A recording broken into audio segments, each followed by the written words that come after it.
space assets to spy on private property without permission of private property owners. You can take weather data and things like that. This is another part, like people sneaking on the ranch. Guys, look, we have laws in this country to protect our privacy and our freedoms.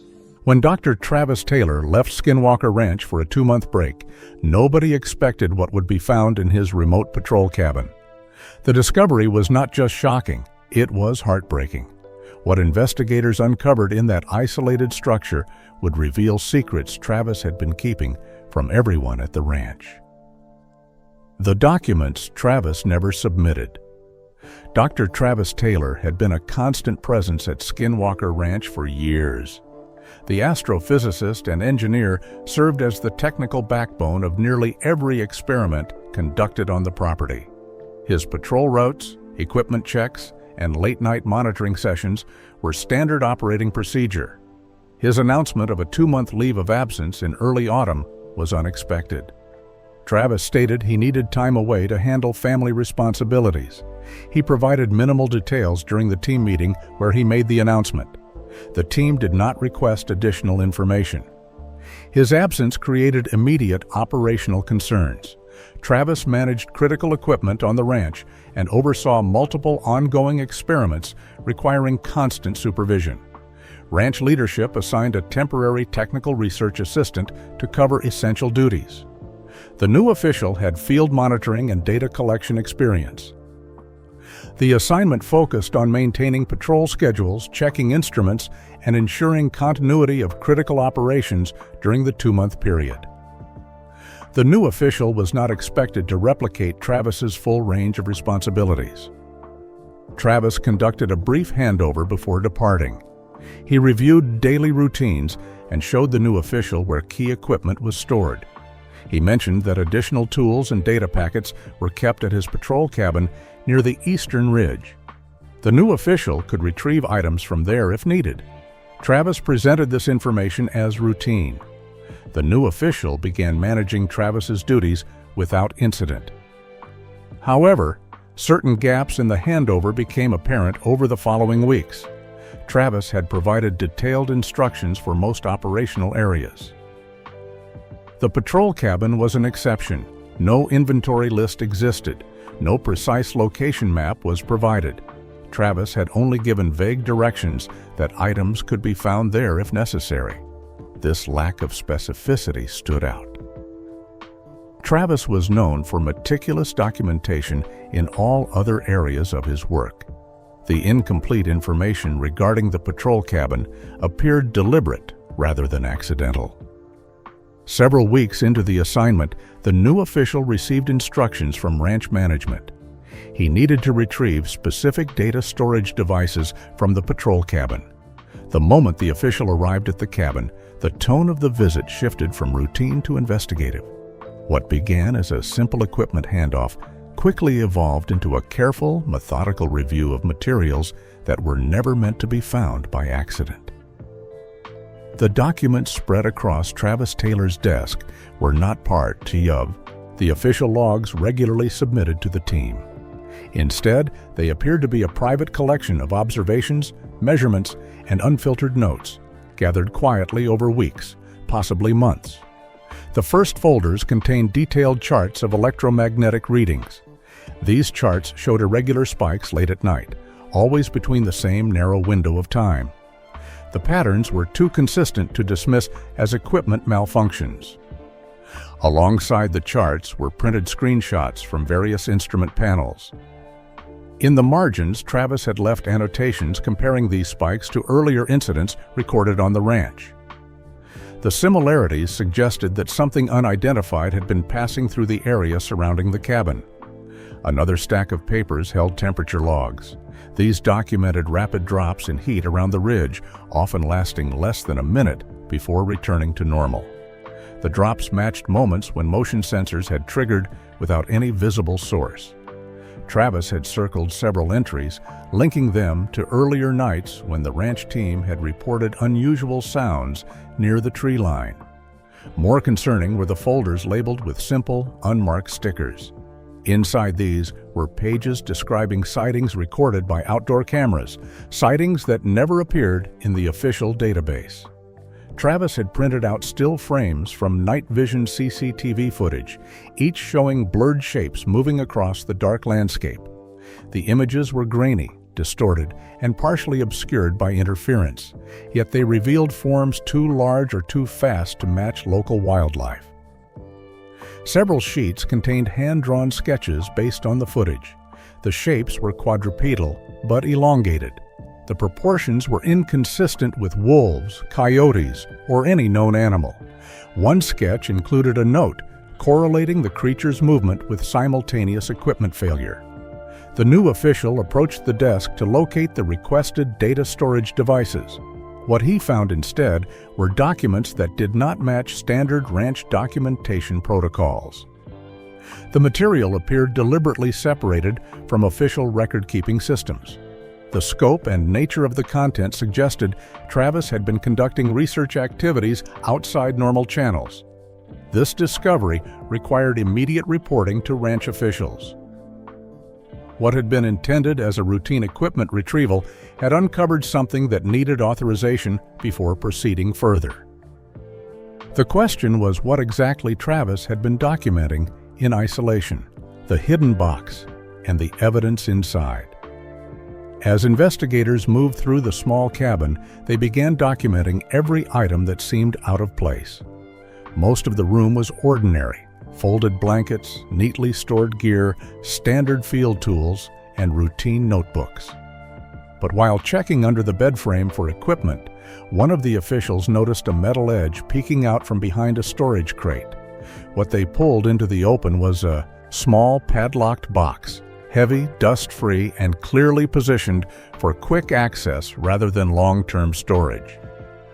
The lock was simple, and once opened, the contents immediately shifted the direction of the investigation. Inside the box were several SD cards, old USB drives, and sealed evidence bags labeled in Travis's handwriting. Each label was short, but descriptive enough to raise concern. Many referred to night activity. Others listed specific times connected to sensor alerts. A few labels mentioned terms not found in the official archives. The presence of these items suggested that Travis was collecting data privately and sorting it into separate categories before deciding what to disclose. The SD cards held the most interest. Each had a handwritten tag describing its origin. Some referenced cameras along the ridge. Others appeared linked to portable night vision devices Travis often used during solo patrols. All were organized by date, creating a timeline of nighttime events that aligned with the documents found earlier. When the investigation team checked the first card, the file structure indicated that it came from a fixed CCTV camera. The footage had been copied and then removed from the main system, which explained why none of it appeared in the standard archives. Several folders were labeled with timestamps from the early morning hours. These files showed repeated activations of motion sensors, followed by video clips of partial silhouettes moving in low light. Other SD cards held recordings that captured thermal activity. The heat signatures were irregular, showing shapes with no consistent outline. Some frames appeared to show something large entering and exiting the field of view quickly, leaving behind distorted thermal trails. The behavior did not match the pattern of known animals in the area. The most striking material came from the evidence bags. They contained printouts of still images taken directly from corrupted footage. Each image showed the partial form of a quadruped figure near the cabin perimeter. The shapes were large, blurred, and positioned low to the ground. The consistency across different nights suggested repeated presence rather than isolated incidents. With the hidden box fully examined, the team prepared to review the actual footage stored within it. This step would lead them to where the night vision videos revealed the clearest evidence Travis had quietly collected: the night vision footage. The officials transferred the contents of the SD cards onto a secure system and began reviewing each file one by one. The process required patience. Many of the recordings were short clips triggered by motion sensors. Others were longer, continuous videos of the ridge and open fields. Almost all were recorded at night, captured through CCTV cameras operating in infrared mode. The quality was grainy. The frames washed in gray and white, but enough detail remained to show patterns Travis had been monitoring in secret. The first several clips showed the landscape in complete stillness. Trees stood fixed, grass barely moved, and no visible animals crossed the field. Then, in multiple videos recorded on different nights, the sensors activated without any obvious cause. The footage would flicker for a moment, the infrared light would intensify, and a faint disturbance would appear along the lower edge of the screen. Sometimes it was a blur. Other times it was a stretched shadow moving faster than expected. In one recording, a shape crossed the frame from left to right. The creature stayed near the ground, but moved with a speed uncommon for natural wildlife. The body seemed too large to be a coyote and too elongated to be a normal wolf. The night vision interference complicated the identification, yet the size and posture stood out clearly. The creature paused at one point, turning slightly toward the camera. For a brief second, two bright reflections appeared where the eyes should have been. The reflection pattern was unusual, showing a uniform glow rather than the uneven shine typical of animals. Another video captured a different angle. The camera overlooked a small clearing beside the ridge. At 2:13 a.m., the foliage in the center of the frame shifted. A heat signature emerged, barely visible in the grayscale footage. The form appeared to step forward, revealing long limbs and a broad torso. The outline was unstable, as if the camera struggled to process it. Moments later, static lines ran across the screen, and the image warped before resetting. When the view stabilized, the clearing was empty again. Across multiple recordings, the same characteristics repeated: abnormal size, rapid movement, and brief appearances followed by interference. The consistency ruled out camera malfunction. The data showed a recurring presence responding to the environment. As the team continued reviewing the footage, another folder caught their attention, one containing thermal scans and audio files that had been archived separately. This material would lead directly into a new mystery, where the sensory evidence revealed even more unusual activity around the cabin. The thermal and audio evidence. After finishing the night vision footage, the investigators opened the folder containing Travis's thermal scans and audio recordings. This section of the evidence presented a different kind of information, less visual, more environmental, yet equally unsettling. These files showed how the area around the patrol cabin behaved during the same nights the strange shapes appeared on video. The goal was clear. Travis had been triangulating multiple forms of data to understand whatever was moving across the ridge. The thermal scans were the first items reviewed. They came from handheld sensors and fixed units placed near the tree line. Many scans displayed ordinary signatures: small animals, patches of warm ground, and normal variation in surface temperatures, but mixed. Among these were readings that did not match typical patterns. Several scans showed large heat signatures with undefined borders. Instead of clear outlines, the shapes looked stretched, almost smudged, as if the heat source was shifting too quickly for the device to capture accurately. In more than one scan, a massive heat form appeared, and then vanished in the next frame, leaving behind a faint thermal trail. The shape was larger than any known animal in the area and moved in a way that suggested deliberate motion rather than random wandering. The trails indicated sudden acceleration, brief pauses, and then abrupt exits from the sensor's range. The audio recordings added another layer. These files were collected from portable audio monitors left near the cabin exterior. Most clips contain natural background sounds: wind, insects, and distant ranch activity. But several recordings stood out due to low, resonant noises, captured between 1 a.m. and 3 a.m. These sounds were deep and rhythmic, almost vibrational. They repeated in patterns that did not match typical wildlife behavior. Some clips recorded sudden silences, as if the environment briefly stopped producing sound altogether. When combined, the thermal and audio data supported the visual evidence from the night vision recordings. The activity centered around the same hours and appeared to follow similar movement paths. The pattern suggested that whatever was present near the cabin was not random, but consistent and aware of its surroundings. With the sensory evidence examined, the investigators moved on to the last part of Travis's private collection: his handwritten notes. These entries, found in a separate folder, would form the basis for revealing his personal understanding of the phenomena. Reviewing the night vision CCTV footage. The first SD card was loaded onto the monitoring equipment Travis had installed in the cabin. The system included a high-resolution display typically used for reviewing surveillance footage from various cameras positioned around the ranch.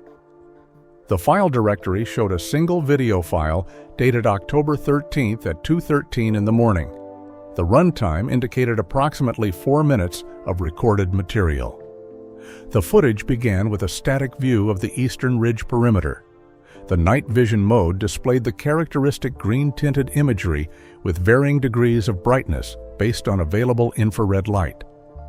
The camera position provided a wide angle, covering roughly 60 yards of the ridgeline and the sloped terrain leading down toward the tree line. Timestamp information ran along the bottom of the frame. Environmental conditions appeared calm, with minimal wind movement visible in vegetation. For the first 90 seconds, nothing unusual occurred. Standard night vision footage showed the expected landscape features without movement or anomalies. Then, at the 2-minute mark, a shape entered the frame from the right side. The figure moved with a 4-legged gait, but the size and proportions did not match known wildlife in the region. The entity was significantly larger than a typical wolf or coyote. The body structure appeared unusually elongated, with limbs that seemed disproportionate to the torso. The creature moved slowly across the frame with deliberate steps. Its posture was wrong for a natural predator. The back was too straight, and the head carriage too elevated. At approximately 2 minutes 30 seconds, the entity stopped moving and stood motionless in profile. The head turned gradually toward the camera position. Even through the grainy night vision quality, the eyes reflected light in an abnormal manner. The reflection was too bright and too sustained compared to typical animal eyeshine. The moment the creature's gaze locked onto the camera position, the footage began to distort. Horizontal lines appeared across the screen, followed by pixelation in the area surrounding the entity. The timestamp display flickered briefly. The distortion lasted approximately 8 seconds before the image stabilized. When clarity returned, the creature had moved closer to the camera. It now occupied the center of the frame at an estimated distance of 30 yards. The investigators froze the playback at this point. Despite the remaining blur and image degradation, the outline was clear enough for analysis. The entity did not match any documented species. Its physical characteristics defied standard biological classification. Whatever Travis had captured on camera was something the ranch had never officially recorded. The team proceeded to review additional files from the SD cards and USB drives. The volume of material was substantial. Travis had been recording incidents for at least 3 months based on the date stamps. Each file documented a separate occurrence with varying levels of clarity and detail. One video file showed a 4-legged figure moving across open terrain at speeds that appeared physically impossible. The entity covered roughly 100 yards in under 3 seconds based on the timestamp progression. No known animal could achieve that velocity. The footage quality made precise identification difficult, but the movement pattern was clearly captured. Another recording displayed multiple luminous objects moving in coordinated patterns above the ridgeline. The orbs appeared to orbit a central point while maintaining equal distance from each other. Their movement suggested intelligence rather than random drift. The objects moved in ways that violated standard physics for airborne phenomena. Thermal imaging files revealed heat signatures without corresponding visible sources. The thermal camera detected body heat in areas where night vision cameras showed nothing. Temperature readings indicated something large and warm-blooded was present despite no visual confirmation. Some signatures showed bipedal configurations, while others appeared quadrupedal. Audio recordings captured sounds that defied easy explanation. Deep guttural vocalizations echoed near the cabin location during multiple nights. The sounds did not match known animal calls in the region. Frequency analysis would be required to determine if the vocalizations fell within normal biological ranges. Travis had clearly been documenting patterns of activity. The incidents were not random isolated events. They showed increasing frequency over time and occurred in predictable locations. The evidence suggested the entities were displaying behaviors that indicated awareness of human presence and possibly of the monitoring equipment itself. Whatever was happening on the ranch was following patterns that Travis had been tracking methodically and quietly, and they needed to know what he personally noted.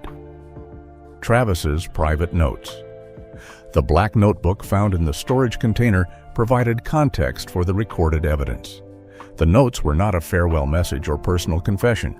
They were research logs written in the clinical style Travis used for scientific documentation. Each entry was dated and included technical observations without emotional commentary.